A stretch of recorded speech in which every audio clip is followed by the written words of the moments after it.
안녕하세요. 홍성추입니다. 오늘은 전남 광주 지역에서 일어나 무섭게 사세를 확장하고 있는 중흥그룹 편을 소개하고자 합니다. 중흥그룹은 최근 대우건설을 인수하면서 더욱 주목을 받고 있습니다. 이 회사를 창업한 정창선 회장은 정규 학원을 거의 다니지 않을 정도로 가난한 집안에서 태어나 몫으로 일하다 건설업에 뛰어들어 대재벌이 된 입지전적인 인물입니다. 전국 규모의 대형 그룹으로 성장했지만 본사를 광주에 두고 있을 정도로 향토색이 짙은 대기업이기도 합니다. 이 회사를 창업한 정창선 회장은 누구이고 중흥그룹은 어떻게 성장했는지를 짚어봅니다. 중흥그룹은 1983년 창업주인 정창선 회장이 건축업을 함께하며 알게 된 몇몇 사람들과 금남주택 건설을 세우면서 시작됩니다. 이 금남주택을 1989년 중흥건설로 개명해 오늘에 이른 것입니다. 1942년생인 정창업 회장에 대한 이력은 별로 알려지지 않았습니다. 어렸을 때부터 건설 현장에서 잔뼈가 굵은 흔히 얘기하는 노가다 출신이라는 정도입니다. 함께 일했던 사람들에 따르면 몫으로 솜씨가 좋아 그 분야에선 꽤 이름이 알려졌다고 했습니다. 그는 철저하게 한 우물만 판다는 철칙을 세워 오늘이 거대 기업군을 일궈냈습니다. 건설업을 고집하는 이유에 대해 한 인터뷰에서 이렇게 피력한 적이 있습니다. 공사판에서 땀 흘리던 인부들에게서 나는 특유의 냄새가 좋았습니다. 당당히 제 몫을 해나가며 살아가는 사람들이 냄새였습니다. 자신만이 분야에서 실력을 쌓고 자부심을 느끼는 사람들 사이에서 인생을 배웠습니다. 저도 건설 분야에서는 최고가 되고 싶었고 나중에 반드시 건설사를 세우겠다는 꿈도 그때부터 시작됐습니다. 어쨌든 정 회장은 이렇게 건설업에 뛰어들어 지금 재계 랭킹 20위권에 드는 대그룹 총수가 된 것입니다. 정 회장이 단 시일 내에 성공할 수 있었던 것은 나름의 경영 철학과 운이 뒤따랐기 때문이라고 주변에선 얘기합니다. 특히 그의 자금 관리에 대한 철학은 확고부동하다고 알려졌습니다. 정 회장의 책상 위엔 언제나 회사의 36개월짜리 현금 흐름표가 붙어 있다고 합니다. 3년간의 자금 계획을 미리 짜고 3개월마다 일을 확인하고 있다는 것입니다. 매일의 수입과 지출 내역도 직접 점검하기로 유명합니다. 이러한 경영 철학을 회사에선 산불정책이라고 부릅니다. 비업무용 자산은 사지 않고 보증은 가급적 서지 않으며 적자가 예상되는 프로젝트는 수주하지 않는다는 것이 산불정책의 요지입니다. 중흥건설이 지금까지 아파트 시장에서 돌풍을 일으킨 것도 이 같은 자금관리로 회사 경영을 이어온 덕분이라고 평가하고 있습니다. 정 회장은 이와 관련해 한때 승승장구했지만 주먹구구식으로 자금관리를 하다 한순간에 망한 기업을 많이 봐왔다면서 중흥은 사업계획을 짠 뒤 자금계획을 세우는 게 아니라 자금관리에 따라 사업계획을 세운다고 말한 적이 있습니다. 정 회장은 아파트 입지를 고를 때도 많은 이익보다 적지만 안정적인 수익을 추구하는 것으로 정평이 나 있습니다. 이 같은 자린고비형 자금관리 덕택으로 IMF 외환위기와 글로벌 금융위기 때 주택경기가 침체했지만 중흥은 안정적인 성장을 이어갔는지 모릅니다. 자수성가형 창업주가 대부분 그렇듯 정 회장 역시 검소하기로 유명하다고 합니다. 신고 있는 구두나 유니폼, 현장 안전모 등 그가 몸에 걸친 물건들은 모두 골동품 수준이라고들 얘기합니다. 정 회장의 현장 경영 또한 정평이 나 있습니다. 현장은 비즈니스를 운영하는 데 필수 불가결한 고객의 요구가 생생히 드러나는 곳이라는 인식을 갖고 있다는 것입니다. 정 회장의 성공은 무엇보다도 운이 따랐다고 할 수도 있습니다. 대표적인 예가 2008년 전남 순천 신대지구 택지개발 사업입니다. 이 택지개발 사업은 모 건설사와 공동사업으로 시작하게 됩니다. 그러다 건설사 한 곳이 중도에 포기하는 바람에 중흥이 다 떠안게 됐습니다. 갑자기 대형 프로젝트를 안게 되자 처음에는 택지를 매각하려고 했다고 합니다. 2년여 동안 여러 건설사의 매각을 타진했으나 팔리지 않자 택지 개발 방식으로 방향을 전환했습니다. 직접 아파트를 지어 분양하는 모험을 강행한 것입니다. 분양을 나서자마자 신대지구에 각종 개발 계획이 나오면서 분양은 대성공을 거두게 됩니다.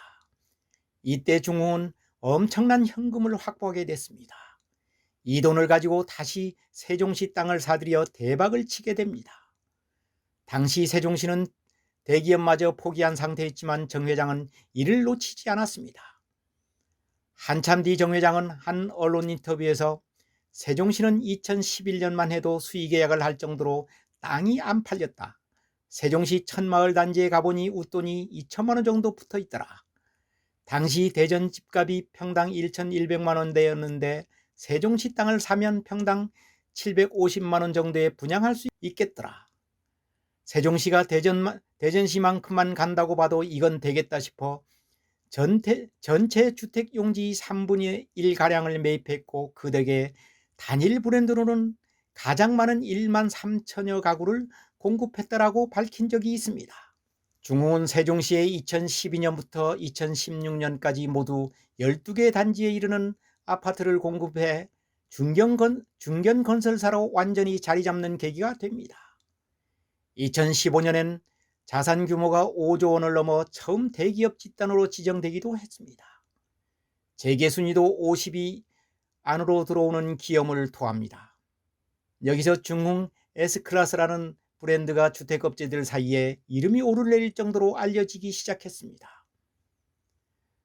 정창선 회장은 세종시 성공을 발판으로 수도권 일대의 신도시에도 진출했습니다.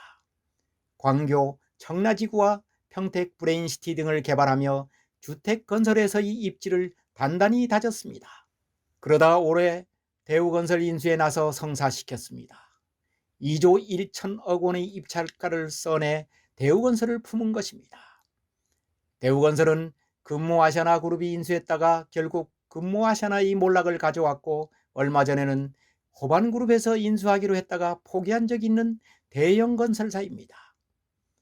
한때 국내 건설업 1위를 자랑할 정도의 위용을 자랑했지만 대우그룹이 해체되면서 우여곡절을 겪고 있습니다. 이번에 중흥이 인수에 성공하면서 중흥은 그야말로 건설업계 최고의 명가로 자리매김했다고 할 수 있습니다. 중흥이 이렇게 급속하게 성장했지만 그렇게 찬란했었던 것만은 아닙니다. 빛이 있으면 그림자가 있듯이 많은 구설수가 있었던 것도 사실입니다. 우선은 공공택지를 분양받을 때 벌떼 입찰로 세인이 빈축을 산 일입니다. 페이퍼 컴퍼니 즉 실체가 없는 서류상의 회사를 내세워 공공택지 입찰에 참여시켜 당첨 확률을 높이는 방식으로 공공택지를 대거 분양받았던 것입니다. 중흥건설은 지금까지 31개 단지를 낙찰받아 분양해 1조 9천억 원이 넘는 이득을 챙긴 것으로 조사됐습니다. 앞으로는 이러한 벌떼 입찰이 불가능할 것으로 보여 중흥건설이 어떤 대응을 할지 주목된다고 하겠습니다. 다음으로 부실시공 논란입니다. 전남 순천 신대지구에 건설한 중흥 S클래스 아파트 단지가 부실공사라는 언론 보도가 잇따라 나왔으며 2년 전에는 한 공중파 방송이 중흥이 부실시공을 보도해 파문을 일으키기도 했습니다. 또 하나는 비자금 조성과 관련해 장남인 정원주 현 부회장이 실형을 산 일입니다. 검찰은 2015년 중흥그룹을 대상으로 대대적인 비자금 수사를 진행한 적이 있습니다. 순천 신대지구 개발 과정에서 1천억 원대의 비자금을 조성한 정황을 포착해 정창선 회장과 장남인 정원주 사장을 소환했습니다. 이때 검찰은 특정경제범죄 가중처벌법상 횡령과 배임 등의 혐의로 기소했고 법원은 정원주 현 부회장에게 징역 2년 6개월에 집행유예 4년을 선고했습니다. 당시 정창선 회장은 건강 상태 등을 참작해 기소유예 처분을 받은 적이 있습니다. 전남 광주에서 일어나 전국적인 주택건설 명가로 발돋움하고 있는 중흥그룹은 현재 또 하나의 기로에 섰다고 해도 틀린 말이 아닐 것입니다. 대형 건설업체인 대우건설 인수가 독배가 아닌 축배로 만들어야 할 과제를 안고 있기 때문입니다. 장남인 정원주 부회장에게 중흥그룹을 물려줄 후계 구도는 어느 정도 설계가 됐으나 차남인 시티건설 정원철 사장과의 관계 설정도 과제가 아닐 수 없습니다. 계열 분리는 이루어졌지만 아직까지 실타래처럼 얽혀있고 내부 거래도 비율이 높기 때문입니다. 사업을 시작한 지 40년도 안 돼 재계 랭킹 20위권에 들 만큼 대성공을 거둔 정창선 창업회장과 중흥의 미래는 이에 걸맞는 시스템 경영을 얼마나 잘 하느냐에 달려있다고 하겠습니다.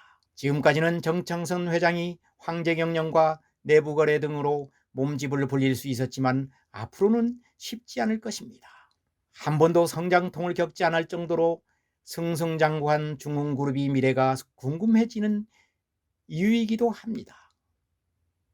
경청해 주셔서 감사합니다.